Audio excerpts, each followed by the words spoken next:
ആള് പെട്ടെന്നൊരു തലവേദന വന്നിട്ട് റൈറ്റ് സൈഡിലേക്ക് വലിഞ്ഞു പോവായിരുന്നു. ഞങ്ങള് ഒ.പിയിൽ കാണിക്കാനാ വന്നത്. പക്ഷെ റൈറ്റ് സൈഡിലേക്ക് പോകുന്ന കാരണം വേഗം കാഷ്വാലിറ്റിയിലേക്ക് കൊണ്ടുപോയി. അവിടുന്ന് വേഗം ഡോക്ടർ വന്നു, ചെക്ക് ചെയ്ത ദിനേശ് കമത്ത് സാറായിരുന്നു. സാർ ചെക്ക് ചെയ്തു. അപ്പൊ തന്നെ പറഞ്ഞു ബ്ലോക്ക് ഉണ്ട്, സ്റ്റോക്കിന്റെ ആയിരുന്നു. MRI ചെയ്തു. അപ്പൊ അതില് ക്ലോട്ട് ഉണ്ടെന്ന് കണ്ടു. ഉടനെ തന്നെ ഇഞ്ചക്ഷൻ ചെയ്തു. കമത്ത് സാർ ആ ടൈം വേഗം ചെയ്ത് പറഞ്ഞിട്ട് പെട്ടെന്ന് റിക്കവർ ആവാൻ പറ്റി. ഇല്ലെങ്കിൽ പാരലൈസ് ആയി തന്നെ. വലിയ ഒരു ആശ്വാസമായി. ഭയങ്കര ഒരു ചേഞ്ച് ആയിരുന്നു.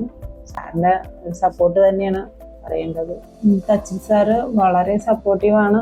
ആള് വന്നു എല്ലാ കാര്യം പറഞ്ഞു തരാനാണെങ്കിലും മെഡിസിൻ ആണെങ്കിലും നന്നായിട്ട് സപ്പോർട്ട് ചെയ്തായിരുന്നു. ടെൻഷൻ ഫ്രീ ആക്കിയാണ് ഓരോ കാര്യവും പറഞ്ഞു തന്നിരുന്നത്. ഇന്ന് ഡിസ്ചാർജ് ആവുകയാണ്. അപ്പോൾ ഇന്ന് വന്നിട്ട് ഇപ്പോൾ ഇന്നത്തെ പോയി കൂട്ടി 8 ദിവസമായി. 3 ദിവസം ICUലായിരുന്നു. കമത്ത് സാറ് വന്നിട്ട് എല്ലാ കാര്യവും പറഞ്ഞു തന്നു. ഇനി കഴിക്കേണ്ട മരുന്നുകൾ, ജീവിത രീതികൾ, എക്സസൈസ്, എല്ലാ കാര്യങ്ങളും പറഞ്ഞു തന്നിട്ടുണ്ട്. വളരെ സപ്പോർട്ടായി. കറക്റ്റ് സമയത്ത് മെഡിസിൻ കിട്ടിയതുകൊണ്ട് ഇപ്പോൾ ഒന്നും സംഭവിച്ചില്ല. വളരെ നന്ദിയുണ്ട് സാറിനോട്.